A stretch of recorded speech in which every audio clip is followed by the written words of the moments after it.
Welcome back to BeautySlesh channel, and I must say this video might be the most useful video I ever posted. And the reason for that, because it clearly shows how to make your microblading heel very crisp, not blurry, and have a very good retention. And the reason for that is simply because I am using a nano needle. So I will showcase them, you will see the result, and yeah, I hope you can grasp the most useful information out of this video, including my secrets that I will share. As always, I will guide you through this video, and please also excuse me for some mistake that I did. I drank a coffee before recording this video, before taking this client, so you will see my hands being really shaky. I'm really sorry about that. I hope it will not distract you from concentrating on how I do the microblading. But yeah, it's a big distraction, and I was very hesitant whether I should upload this video, but I think I should, and I should not be worried about that. Yep, so let's dive into this video and let me know what you think. So as always, we start with before brows, and here we have the after result. Very natural. All the strokes are crisp, and they will heal crisp as well. I will show you guys the healed result in the next video. So let me showcase more of these brows. The front is very nice. The tails is very natural, but actually it's pretty simple technique. Most of the strokes are actually straight. So I think this is the perfect technique or microblading pattern for the beginners specifically. So to begin with, let me introduce you what I have on the working space. Here is the color, here's the Q-tip for the rubbing the ink inside, here's the secondary numbing cream, and the Q-tip to rub in the secondary numbing cream.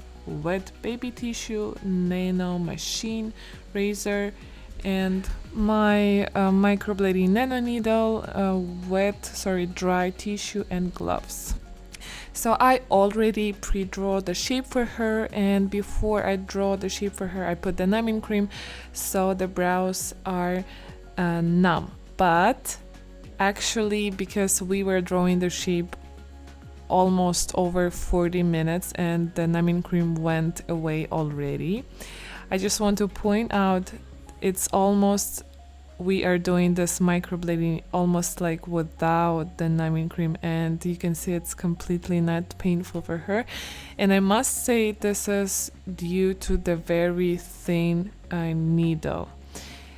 I was using a thicker needle before, and honestly I will never go back to thicker needles. This is just, as I said before, this is a game changer. And the trick here I will show you later in this video when we get there, but for now let's just watch the process. So right now basically I'm drawing just a simple straight lines that are leaning or towards the tail. And again, if you don't know how deep you should go inside the skin, trust me, here I'm almost doing this, almost not touching the skin. So I would say, imagine you're doing without the numbing cream, how would you cut the skin completely? You would be really worried to go in any deep inside. So that's what I'm doing. The first path is just maybe I mark the lines so light, not even cut the skin. It's just like barely touching the skin, because later on that's where we will use some trick to make the strokes visible. And keep in mind, this blade, I was always saying needle, it's a blade, sorry. This blade is very extra thin, so just even slightly touching the skin will have this nano cut which is just right enough for us. So we don't have to worry about the depth, just go as shallow and feel completely confident about that. Now the size I'm using is 18U. You don't have to also worry about the size, pick whatever comfortable for you. And again, whether you should use the U blade or the flat blade, it is also just on your preference. There is no exact rule. And also very important tip is the way you grab the ink is just a slight tiny bit. As you can see, all my lines are pretty thin because the amount of the ink I tip with the blade is just at the very edge of the blade, so very tiny bit. Another powerful tip that I have for you guys is after you finish the strokes, do not erase the ink with the wet tissues, because right now the cut is open, the skin is open, and if you wipe with the wet tissues, you will dilute the pigment. You don't want this. So right now I will wipe out with a dry tissue, and also I will rub the ink inside. So this is the dry tissue, and yeah, here I am rubbing the ink inside. After the ink sits on the skin, only after I can wipe this all with a wet tissue. Now this is where the trick comes in. Here guys, please be as listen to me as careful as possible. So as you can see, the strokes from the very first path is quite light, so there's even no cut. It almost has no ink inside.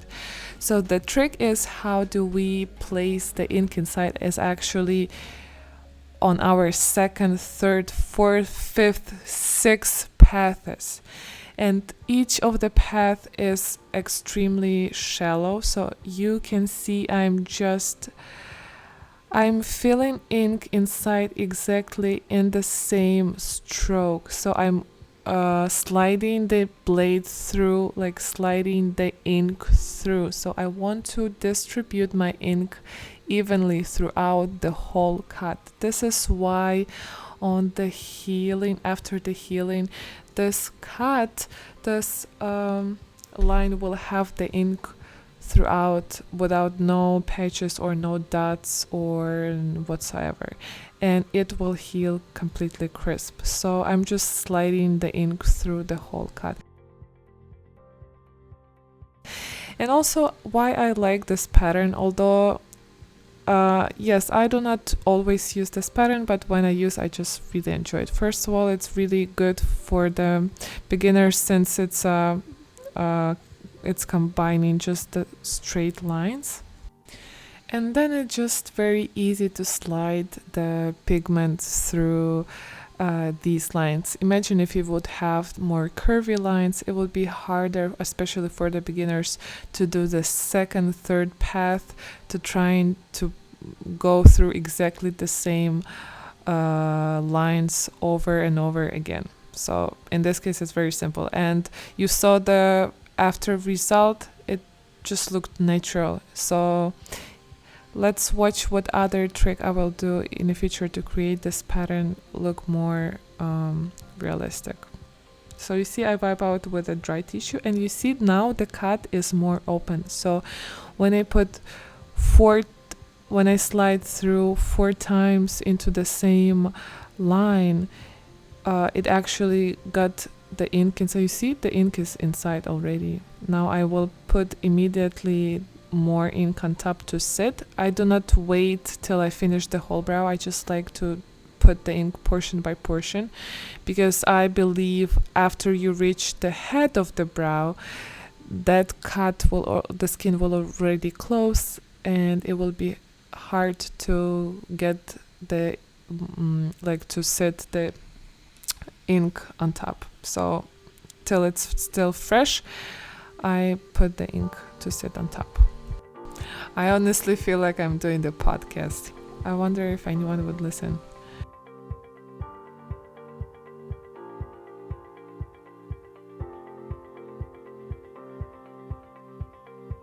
So just to sum up, I did the first path. I didn't even put the second numbing cream.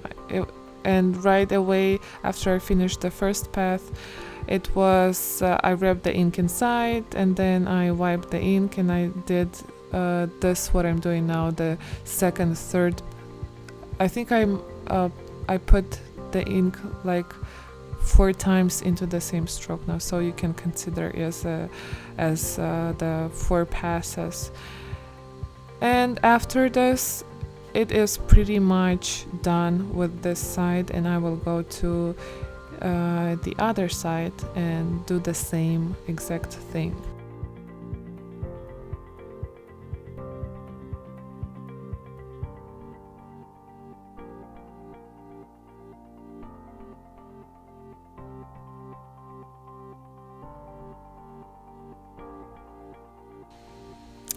And I'm just sorry, guys. I just really love my blade. I'm sorry, but I love it. First of all, it's light and you can turn it, twist it, and it's so thin. I couldn't wait to share this video. I think it changed my work a lot. And I actually didn't know the size of the thickness of the needle could influence that much. The quality of the needle is so important. I think it's number one when you have the good quality of the needle.